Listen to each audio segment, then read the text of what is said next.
We're back, it's Faith, and on today's episode of Decorating Madness, I teach you how to use one of the most flexible decorations currently available in Warframe. The game has a mountain of posters to use from quests, community events, vendors, but there is one set of them that is unlike the others. The humble display pack from the market contains posters of different shapes and curvatures that you can use to edit and customize to your liking. You can buy them as a pack or individually. The only caveat to this guide is that you'll need Warframe's premium currency Platinum to obtain them, as there's no other way of acquiring 9 of these 10 decorations. It's 95 plat for the entire pack, or 15 platinum for the individual posters. Oh, but trust me, they are worth the investment if you're serious about leveling up your player housing. Just search display pack in the market to find them, and there are 9 different options in this pack to choose from. I'll break them down for which ones are flat and which ones are curved. The flat options include squared, panoramic, landscape, tondo, and poster. And the curved displays are the following: concave, arc, convex, and wrap. And I didn't forget there is a 10th option, which is the display Argyle, purchasable from Barricatier's ever-rotating inventory. So you may not have immediate access to it. The display itself is somewhat curved and not flat. Keep an eye out for this item on Barry's ever-changing stock if you ever see him on a relay. Here are all of the 10 displays in their original scaling ranges. In my opinion, the best ones are the landscape, poster and square displays, as they are flat and more versatile. Now we know the item, let's break down how you use this decoration. But before you edit, it is worth noting that there isn't a hitbox on the back side of the display, only the edges that are highlighted with the red hitbox. All this means is that you need to be careful when placing it the right way round, or you'll have trouble picking it back up if say you've masked it in a picture frame. Anyway, I filmed a live demonstration in my Orbiter to show you how you can edit these displays yourself, and afterwards we'll look at some of the examples from the community on how people have utilised this very versatile item. Right, welcome to my very barren Orbiter. I gutted this place a while ago when I built my Backroom, and it currently serves as my teaching studio to show you how you can edit the displays that you can buy from the market to be able to use in your personal projects and IKEA framing.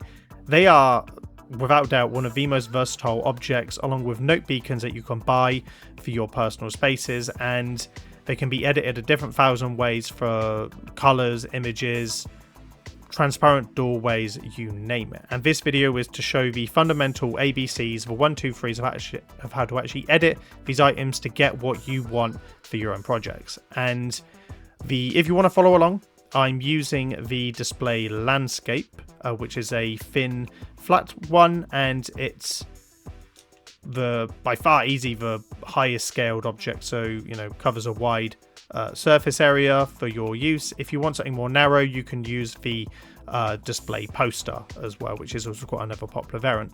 And the objective of today is we're going to go from this default image here to this display, and then we're going to isolate this Bronco, and the Bronco is in the top left corner here of the display, and it will serve as a good way to show you how you can isolate the different parts of displays.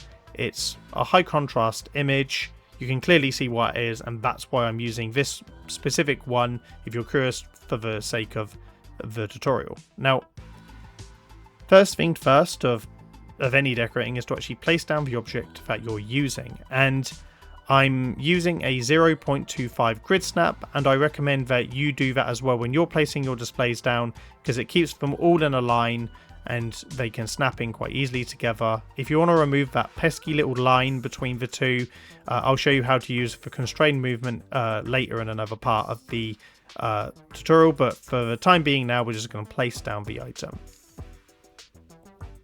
Now, when you originally place it, you get this customization menu open, and by all means you can just edit it from here. This is normally what I would do, but most people don't know that you can actually come in and out of this menu whenever you want. And I'll show it on another one. So if you press apply to your changes, you can back out of the image. And if you hover over an item, not holding by the way, if you're holding it like this, the option doesn't come up.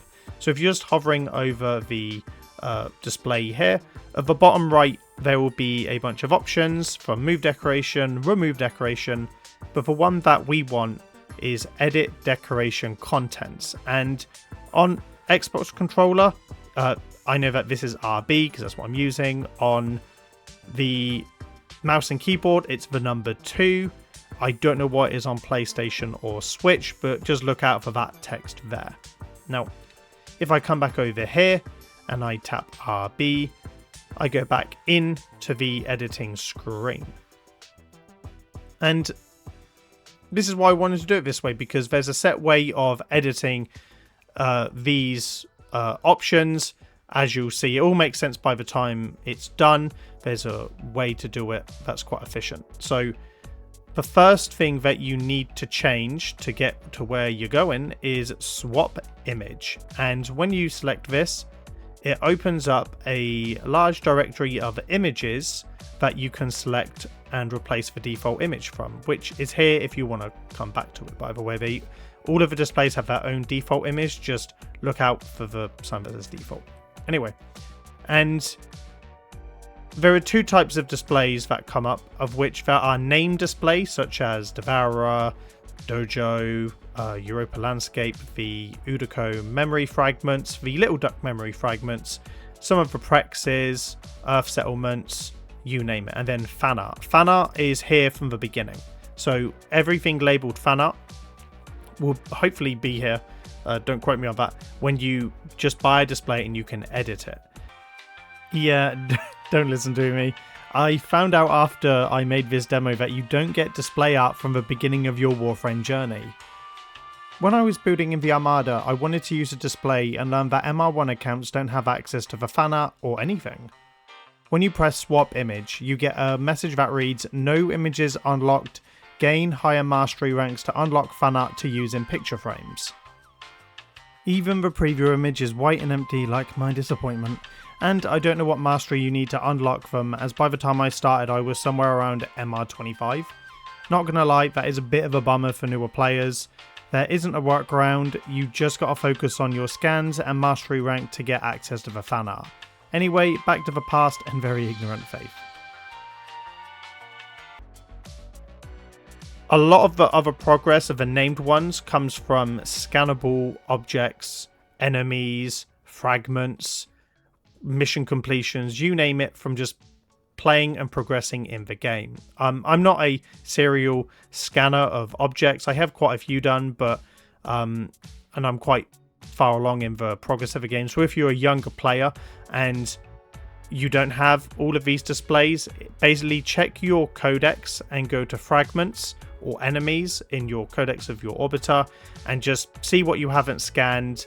The one that we're using today is called the Archaic Weapons, which I know that is a scannable from Cetus. So that's what we're going to be using today. But that's how you get all the displays if you don't have them, because I know there might be someone in the comments who is like, Faith, I don't know how you get these specific displays that you don't have. Oh, it is worth noting, if you do the Tenet missions on the Corpus one and you donate a coin, you also get the Tenet images that come up as well. So nice little thing to know. So right, we're going to select the Archaic Weapons, and as you can see, it pops up here and replaces the default image that's above here. Now I'm going to wait for the text to disappear. The second thing to change is your image scaling, and this one has a slider, and you can use the buttons on the side.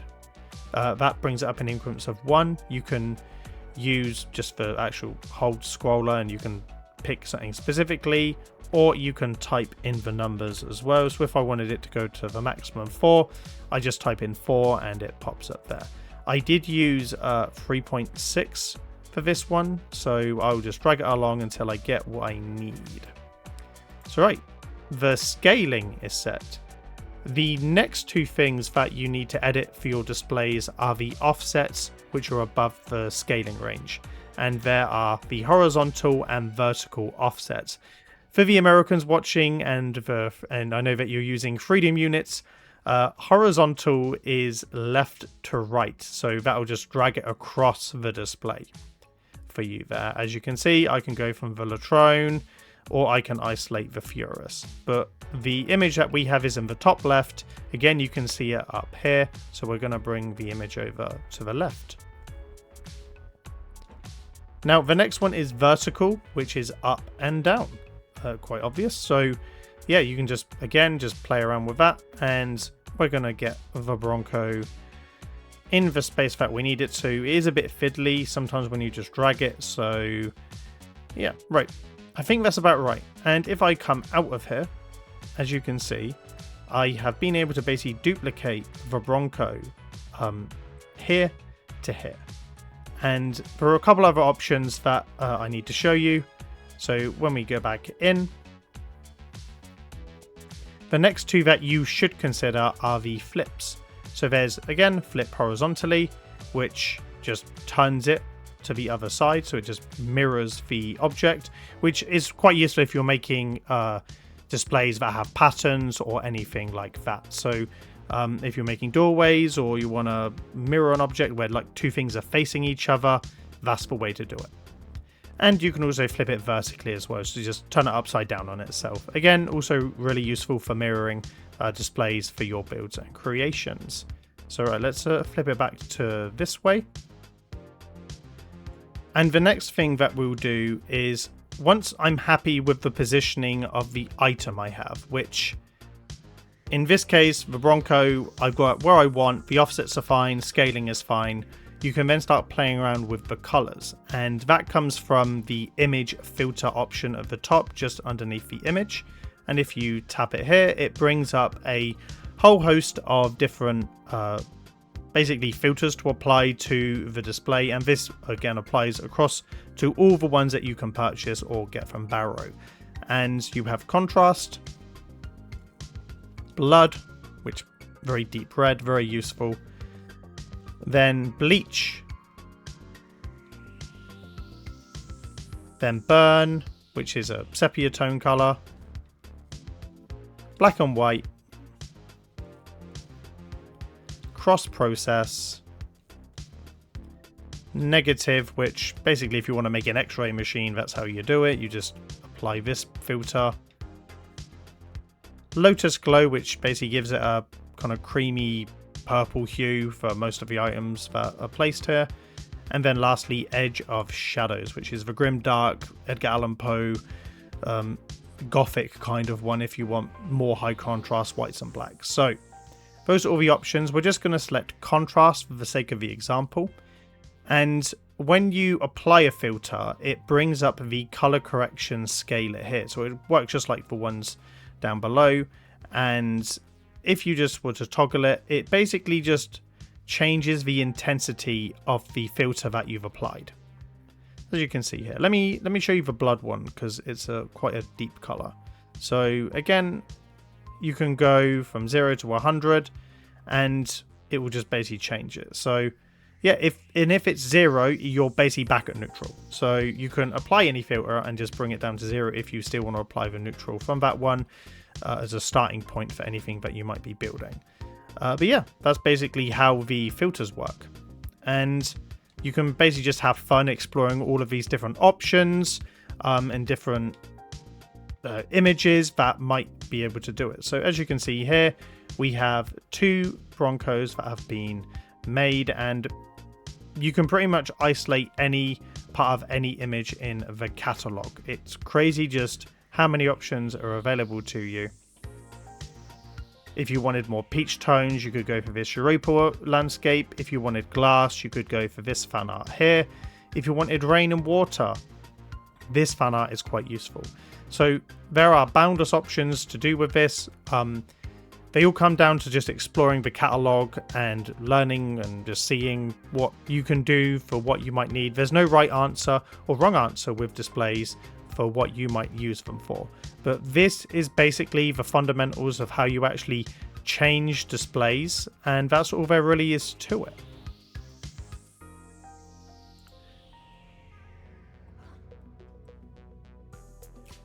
There is another example to show you as well, because this obviously just isolated an individual asset.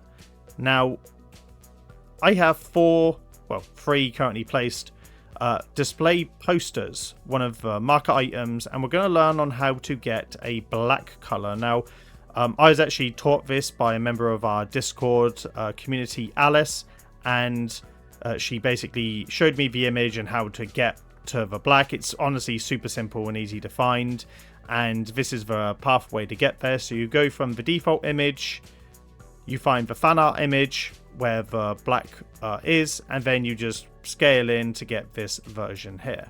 So we're just going to do the same process again. We're going to swap the image. Now for black, it is basically the fan art here. So if you're looking, it's for one of what I believe to be is Rhino and Ember, and when you select it, there will be these vacant areas around them, and basically anything that doesn't actually have an image will just come up like a reflective black. So what we do for this is we scale the image all the way up to 4, and then it doesn't really matter the vertical offset for this one. It could honestly be whatever, because the one that matters is horizontal. So if you basically go onto the left or right of the actual image, you go into this black void where there isn't technically an image. Again, the vertical, as you can see, really doesn't matter at all where you place it. And yeah, you can obviously change the edge of shadows if you want to, but it doesn't make a blind bit of difference. The cross process will turn it a little bit blue, you know. So just again, if you wanted a different shade, you can go for it, but you know, largely though, it's not going to really make much difference for black. So yeah, and then you can again flip it. It doesn't really do much. And then yeah, you then have this black. My floof will hold my cursor. You have this reflective black paneling that is very versatile. I see this in hot demand for mirrors, doorways, windows, you name it. It is arguably the most asked question about displays of how to get this black texture, this black reflective mirror. I've seen it 100 times. It's crazy. And yeah, if you actually wanted to create a bigger tile, one little trick for editing your posters is I'm just going to quickly convert all of these to black, so I can show you a quick little trick on how to actually combine them into a larger mirror, because currently there's this like green boundary that separates them when you place them. So let me quickly change this. Oh, I just need to change the image. Again, the fan art one down here, scaled all the way up on a horizontal axis just on the side, and now I have 4 of these panels that are basically the same, absolutely no differences upon them. They do reflect the base room that you have placed in the base colors. As you can see, my orbiter's red bit reflects the white and blue lighted base orbiter, you know, from just a little bit pixelated. But anyway, so if you want to say make a mirror, a door, a panel, and you know you want to combine these items together, all you do is you hit constrain movement, which is left on the D-pad, and then you changed to local on transform. I've just pressed X. I find the axis that will move it from side to side, and turn off grid snapping back to 0, which allows me to basically move it freely. And then all I do is I will clip these items in to remove the green, and we'll do it from the side on that side. So just tiny little adjustments and movements. And if you hold that barrow, as you can see here, it's a just big flat black panel that reflects, and again, one of the most versatile things that displays can do. Again, I've just noticed a little thing, so I need to keep maybe bringing that in. So yeah, just keep moving them a little bit more until you get the right setup. But yeah, Really nice texture. I've seen this a lot used. I know Gemzy and in her Backroom has absolutely used this to the extreme, and Alice, before she gutted all 15 designs of her Backroom, relied heavily on this, and it's always such a nice asset to see. It's good for reflecting like door panels and anything that you can think of. But yeah, that's how you get a black color by the design. If you wanted to with the larger displays up there, again, same process, just change them to the different fan art and then just bring them in together, make them all the same image, and you'll have a flat black panel that you can use in your Orbiter, Backroom and Dojos. Alright, sorry not sorry for talking your ear off so far. Now you've seen how to set up your displays, a really popular use of this deco is to combine them into one bigger poster wall using one image as a reference. I've used the same posters for the live demonstration to create a few examples for you with a little small display to kind of show what the original image is that I'm referencing. All you need to do is basically select a consistent scaling number for all the displays and then line up the individual parts perfectly with no gaps between the displays to create the large posters. So we're back for the third and final of the live demos for the core examples for how to utilize displays, and I kind of thought my explanation was a little bit vague, so I'll quickly show you a quick and easy way to basically combine 4 of these displays, which I'm using the display landscape, into basically a mega version of this fan art.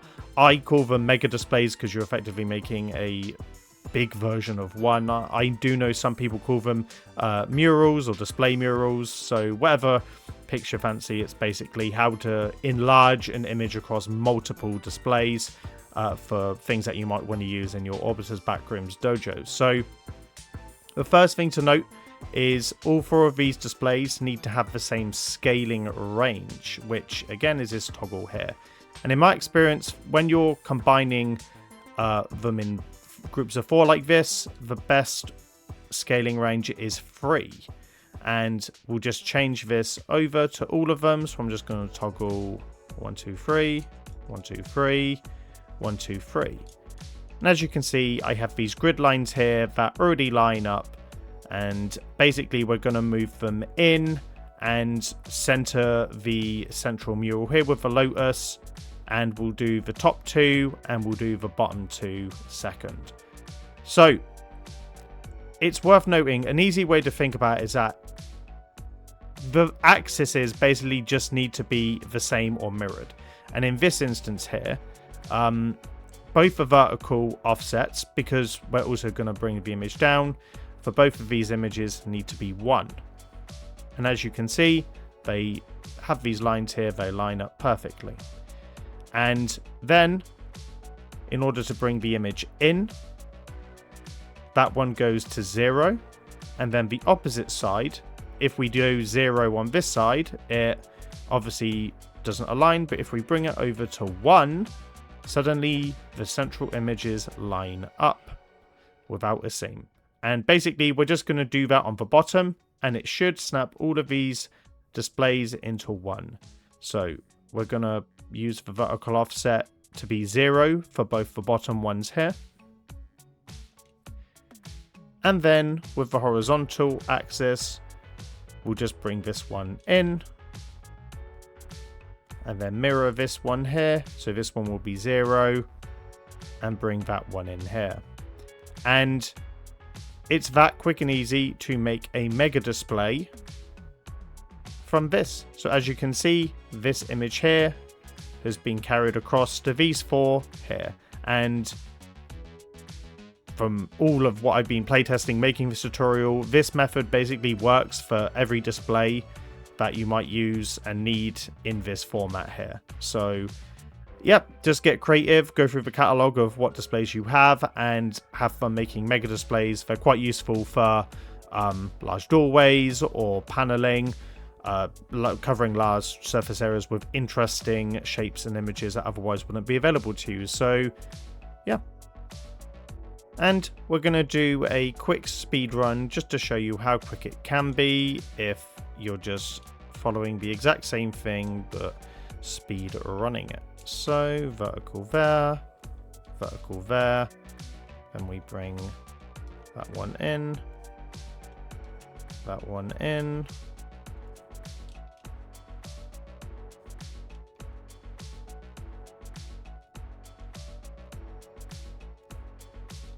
And there we go. It takes roughly 30 seconds to basically pin those all together for this Grenier dignitary here. So yeah, just have fun exploring and seeing what works for you on your projects. One of the neatest things about displays is that they are only one of a few items that have no physical hitbox when placed, meaning that you can walk through them. They are great for making doors to different segments of your player housing. The last thing to show you on how displays function is how to change the display border colour. In case you hadn't noticed, there's a glowing border around each of the displays. Mine are currently green, but it can be changed to whatever you want it to be. To change, you need to press Start to bring up the menu, select Equipment, head down to the option that says Orbiter, and then head to Orbiter Appearance. You get your orbiter color channels, and the one to change the display border color is Detail Lighting. Don't ask me why it's like this, I don't make the rules. Once it's been selected, back out and the color still won't have changed. You'll need to leave your orbiter and come back to it, so go and plead with Tizanai to allow us into the Floof prisoner pen, and then return to your orbiter. And just like that, the border color of your displays will change. The only thing you need to factor in is that if you're looking to incorporate the orbiter lighting into your player housing build, that this colour also dictates that as well, so just bear that in mind. There are tons of ways to implement displays into your builds. I'll share some examples to show you some of the possibilities for myself and others within our community. With that said, we venture into my award-winning Backroom. Yo, the king, man! I'd say there. Oh, a water feature. We start with the Chinese lanterns that I got inspired from by the wonderful Lilo. Using this corpus image and two combined wrap displays to get the lantern shape, I made both a red and blue variant, just switching to the blood filter for the ones that are red. The corpus display image was also used to make the balcony railing between my upper and lower floor. I've also used the transparency of the object to my advantage by making a doorway between my backroom's upstairs segments. As you can see, you can just walk straight through between an outside area I've made and my backroom's bedroom. Here is the mirror I made in my bedroom, which also follows the same method I showed earlier to get the reflective black paneling. My Drifter's customization area, which is where the actual mirror of the room is, has been covered with this cave entrance made for multiple landscape displays. The rustic Chinese house also uses this fan art to create the illusion of having blinds on the other side of the window. The circular Tondo display serves as water in the well that is my navigation. And to come full circle for my backroom's acquired inspiration, I've used this wrap display to create this flowing water texture that I stole from PyroRock 9876's Dormer Zone Vista Suite. I've even used displays to create a backdrop to advertise my clan details in my spawn room. They can be donated to your clan vault and used as personal decorations. It is worth noting that they do cost 5 capacity when placed in the dojo, and you can't return them to your personal inventory once they're donated. Elsewhere on our channel, we've been privileged to feature some creative designs from the community. Our resident Roblox aficionado Mad Davos has exploited the mega displays in his backrooms. Like, a lot. Lilo has also customised her backroom's drifter mirror, replacing it with these displays of an X-ray-like figure lurking in the corner.